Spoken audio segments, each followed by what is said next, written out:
자, 안녕하세요. 김희영입니다. 오늘은 검역법에 대해서 말씀을 드릴까 합니다. 검역이 뭔지는 알고 계시죠? 자, 예를 들어서 이제 우리 대한민국이에요. 자, 대한민국에 이 병을 앓고 있는 사람이 바깥으로 나가면 당연히 안 될 겁니다.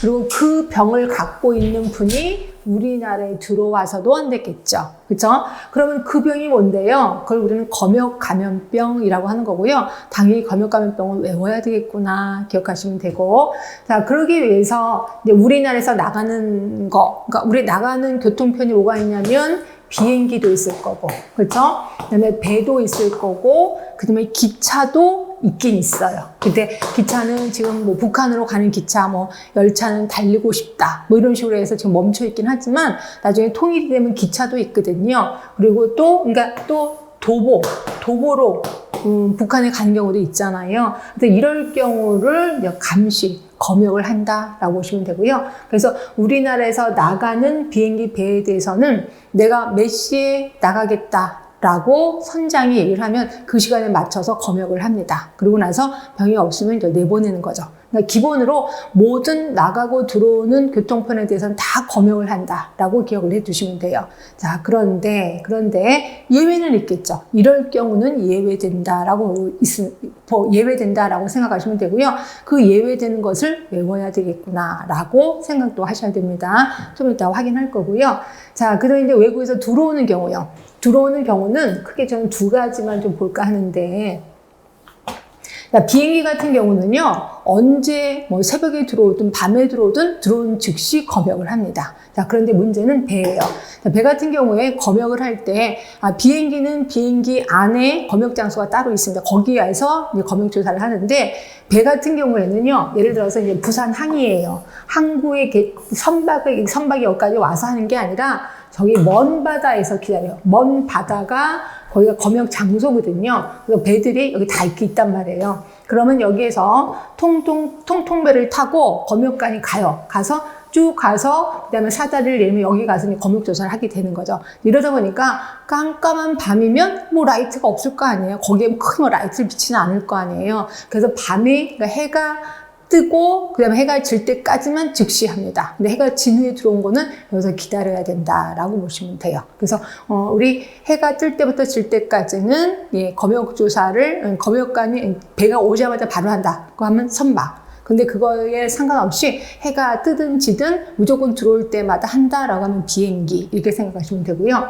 그 다음에 그런 것들도 한번 얘기를 해볼까 하는데, 자, 이거예요. 이제 왔어요. 이제 저 먼 바다에서 기다리고 있을 때 내가 이제 통통배를 타고 갔습니다. 그럼 어떤 배가 검역을 했는지, 어떤 배가 검역을 안 했는지도 헷갈릴 수도 있잖아요. 그래서 이것 때문에 검역 저희 안 했습니다라고 어떤 표시를 합니다. 그게 뭐냐면 노란색 기예요. 노란색 기 또는 노란색 전조등을 켜놓고 기다리고 있어. 그러면 여기는 검역을 안 한 거구나 라고 해서 가서 이제 검역을 하게 된다는 거죠. 그러니까 이거 외우셔야 되겠지. 노란색 기 또는 노란색 전조등을 켜놓고 한다. 자, 이거 시험 문제 나왔을까 안 나왔을까? 안 나왔어요. 왜? 너무 쉬워서. 그렇죠? 그런데도 불구하고 많은 교수님이 강조를 하고 있습니다. 언제 툭 튀어나올지 모르니까 외우는 두셔야 됩니다. 자, 그러면 이거부터 먼저 할게요. 검역감염병 도대체 뭐냐 이거죠. 당연히 키포인트가 됩니다. 검역감염병. 자, 요거 이렇게 외우시면 돼요. 저 앞장 따서 외웠거든요. 폐항이 전화를 달래. 콜. 그래서 제가 SM 통신, 근데 동이에요. 동신으로 연결해 주었다라고 하시면 돼. 폐왕콜 SM 통신 이렇게 하시면 되고요. 폐는 패스트, 항은 항열, 콜은 콜레라, 자, S는 사스, 그리고 M은 메르스, 그리고 동은 동물 인플루엔자, 그 다음에 신은 신종 인플루엔자가 됩니다. 그래서 모두 7개입니다. 자, 그 다음에 그런 경우 있어요. 검역 감염병에 걸렸어. 그럼 이거 환자라고 합니다. 검역 감염병 환자. 근데 우리 감염병에서도 배우셨죠? 감염병 의심 환자 있었습니다. 의심 환자, 의심자라고 보는 거죠. 그래서 감염병 환자 같은 경우는 이 전염력이 없어질 때까지 격리를 합니다. 격리를 하는데 의심자, 이 사람이 그 병이 유행한 곳에 갔다 온 거야. 의심스러워. 근데 환자로서 아직 판명은 안 됐어. 이런 사람들은 의심자인데 이 의심자는 격리, 그러니까 감시라고 표현합니다. 감시를 해요. 왜냐면 환자가 될지 안 될지 모르니까 감시를 하는데 도대체 언제까지 감시하느냐? 그 병의 최대 잠복기까지 감시를 합니다. 최대 잠복기까지. 그럼 그 병의 최대 잠복기가 따로 정해져 있나요? 예, 따로 정해져 있습니다. 그러면 이 병에 대해서도 최대 잠복기가 나오겠네요. 예, 그거를 외우셔야 된다는 거죠. 그래서 보시면 자, 요거 최대 잠복기 6일입니다. 황열 6일. 자, 콜레라 5일입니다. 그리고 사스 10일. 그리고 얘는 최대 잠복기가 아직 결정이 확실히 안 났거든요. 그래서 최대 잠복기 이렇게 돼 있어요. 최대 잠복기. 그리고 동물 인플루엔자 10일 얘도 최대 잠복기. 그래서 665 10최 이렇게 해서 외워두시는 게 좋아요. 결국 여기가 가장 하이라이트다라고 보시면 될 것 같고 자 보도록 하겠습니다. 자, 맨 처음에 2조 검역감염병 보이시지요?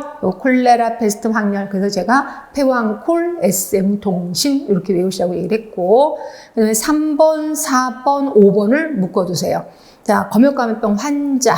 그 다음에 네 번째는 의사 환자. 그 다음에 5번은 의심자. 그죠? 아, 얘가 제가 아까 잘못했는데, 이게 의심자가 아니라 의심 환자로 해야 되겠네. 그렇지? 의사 환자.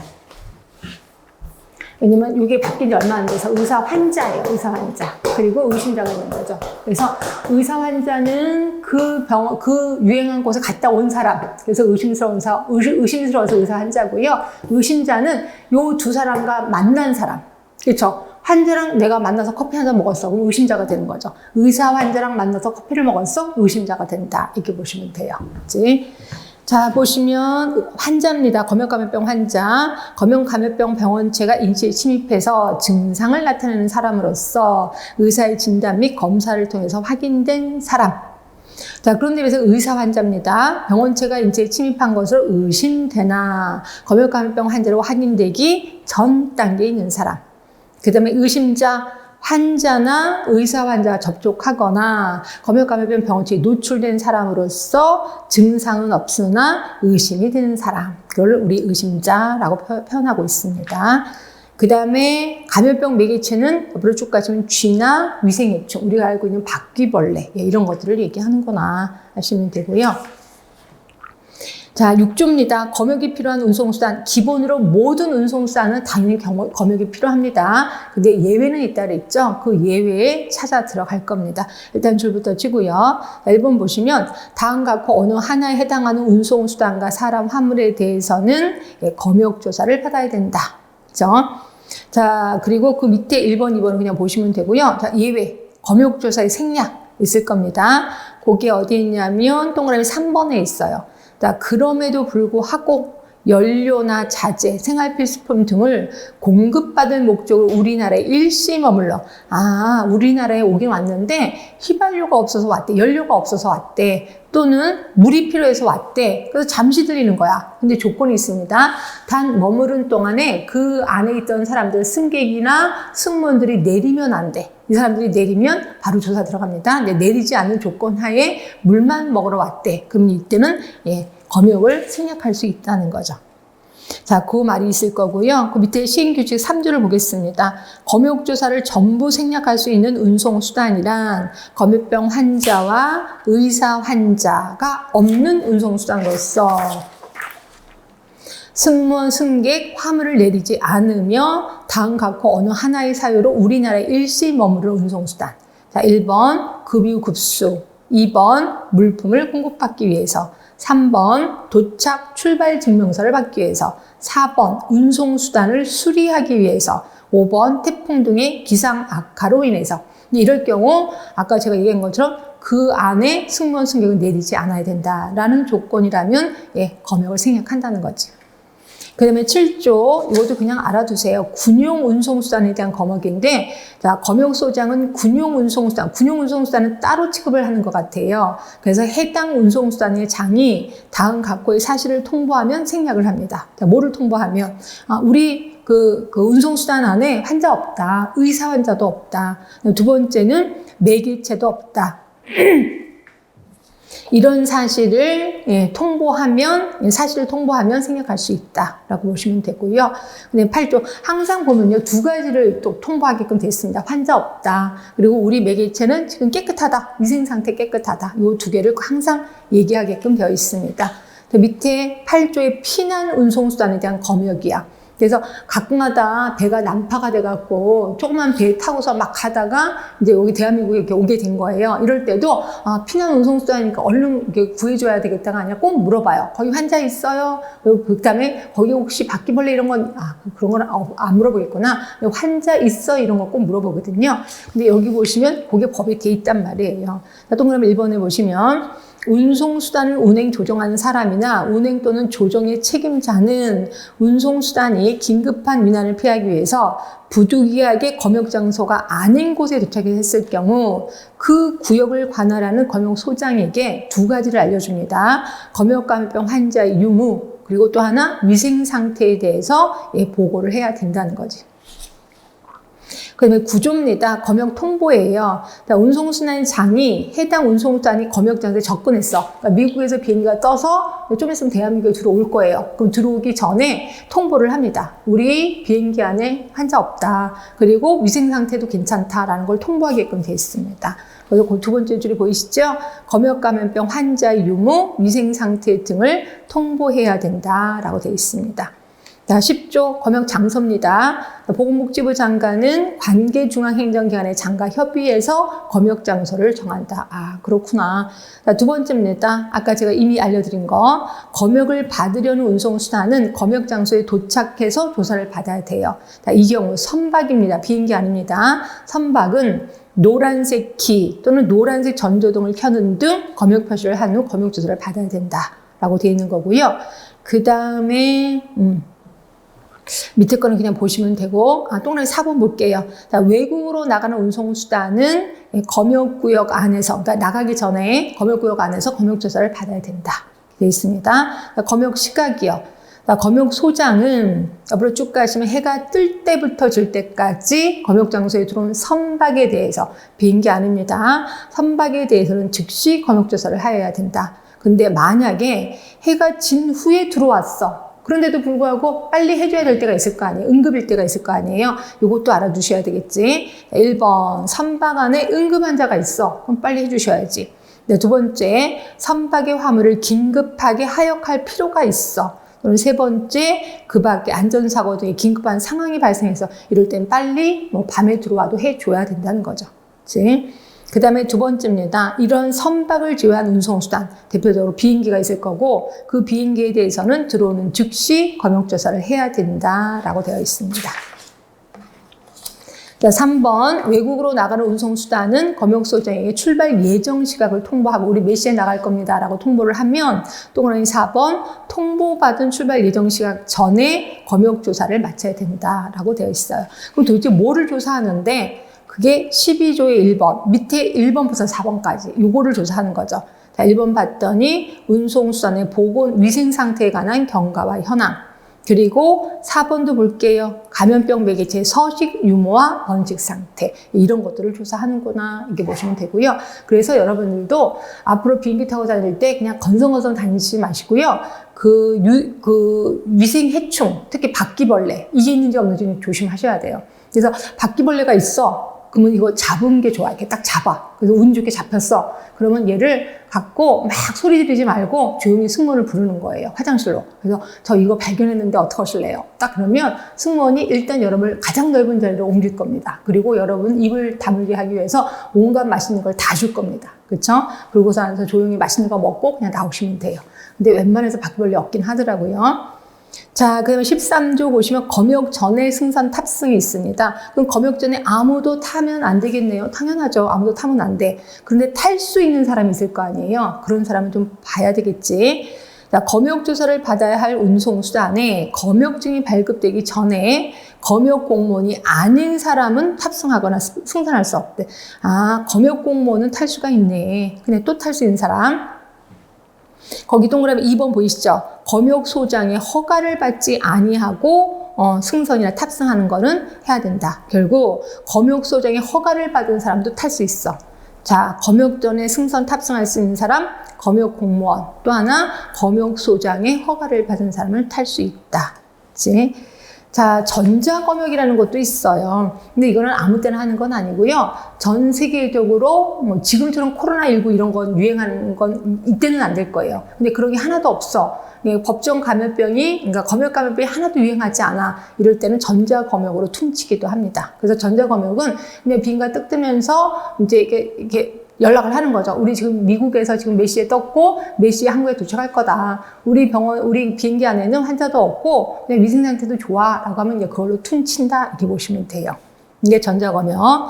검역소장은 운송수단의 장이 전산으로 검역을 신청하면 신청받은 운송수단과 관련된 검역 정보를 확인하고 그 다음에 검역감염병이 국내에 번질 우려가 없다고 인정하면 그 검역 절차가 끝났음을 알리고 검역증을 내줄 수 있다는 거죠. 자, 그럼 언제까지 전자검역을 신청해야 되느냐? 그게 박스 시행규칙 8조에 있습니다. 거기 보이시죠?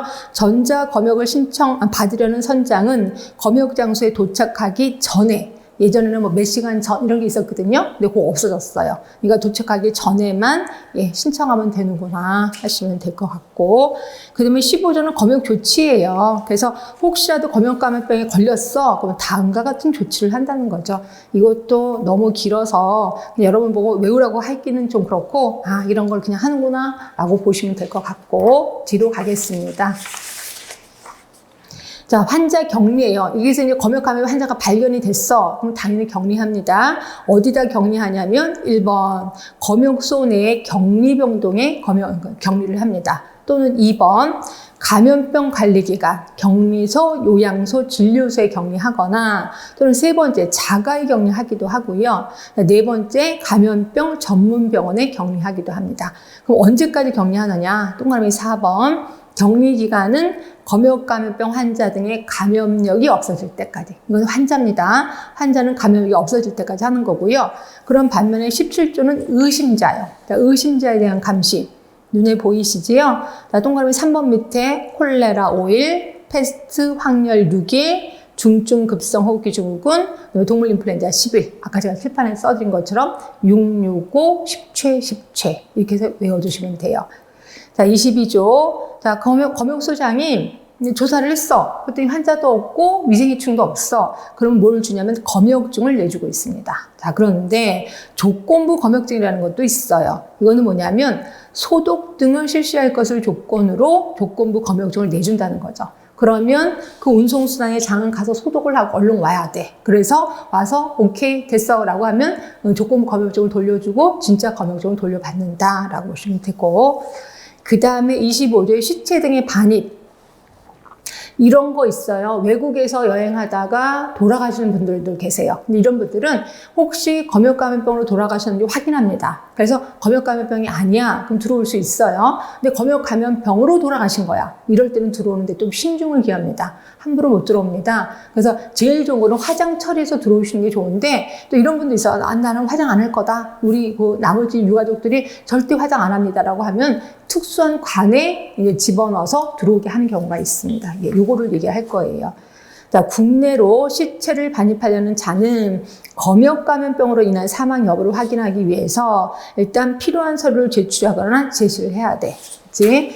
자, 그런데 2번 검역감염병으로 돌아가셨단 말이야. 그분의 시체, 유골, 유물을 들어온다면 방부 처리 후 불침투성 관에 밀봉되어 있어야지만 됩니다. 또는 화장 조치가 되어 있으면 들어올 수 있다는 거죠. 아, 이런 식으로 들어오는구나. 자, 그 다음에 27조는요. 이거 좀 알아두세요. 선박, 위생, 관리 증명서가 있고요. 선박, 위생, 관리, 면제 증명서가 있습니다. 자, 이거는 선박이기 때문에 선박에 대해서 선장이 요청을 하는 건데요. 선장이 이런 증명서 띄워주세요 라고 하면 이제 쭉 한번 훑어보겠죠. 검역관이 훑어보고 나서 배안이 깨끗해. 그러면 면제 증명서를 띄워줍니다. 근데 배안이 너무 더러운 거야. 그럼 소독하라고 얘기를 해요. 그래서 소독하고 오면 그때서는 선박위생관리 증명서를 띄워준다는 거죠. 그래서 이 두 개가 있고 두 개 다 유효기간은 6개월입니다. 근데 이게 이제 언제 시험에 나왔냐면 요거 이전에 이름이 쥐잡이 소독증명서였거든요. 그래서 쥐가 있어. 그럼 쥐 잡아. 뭐 이렇게 해서 이걸 띄워줬는데 너무 이게 용어가 혐오스럽잖아요. 그래서 이거 이렇게 이름을 바꾼 거예요. 그래서 자, 보시면 1번입니다. 27조 1번. 검역소장은 선장 또는 선박의 소유자가 이 증명서 발급을 신청하면 선박에 대해서 감염병 매개체 유부에 관한 검사를 해요. 그 결과 오염이 의심돼 그러면 소독을 하게 해요. 그리고 나서 6개월간 유효한 선박위생관리증명서를 내주는 거고요. 동그라미 2번은 검역소장은 선박에 대해서 의심이 없어. 매개체가 없어. 그럼 6개월간 유효한 선박위생관리 면제증명서를 내준다는 거죠. 자, 그 다음에 28조입니다. 국제공인 예방접종 기간. 그래서 우리 외국에 특히 아프리카 같은 데 가면 예방접종 맞고 가라 라고 표현하고 있거든요. 그 예방접종은 아무 데나 맞는 거 아니야. 이런 곳에서 맞습니다. 어떤 곳이냐면 1번, 밑에 1번. 자, 의료기관이요. 네, 물론 국제공인 예방접종 지정기관으로 지정을 받아야 돼. 누가? 보건복지부 장관이 지정을 하는 겁니다. 그리고 2번, 의무실이 설치되어 있고 의사가 항상 근무하는 국가, 지자체의 기관, 그리고 공공기관에 따른 공공기관, 이런 것들이 지정기관으로 지정받을 수 있다라고 되어 있습니다. 그리고 검역공무원 밑에 보이시죠? 검역소장, 검역관, 그 밖의 공무원을 검역공무원이라고 한다. 이렇게 보시면 되고. 자, 오늘은 검역법에 대해서 얘기를 했습니다. 검역법의 하이라이트는 요거라고 얘기를 했어요. 검역감염병, 그리고 의심자의 감시 시간, 이것도 외워주시는 게 좋을 것 같아요. 이게 가장 키포인트다라고 보시면 되고요. 자, 고생 많이 하셨습니다.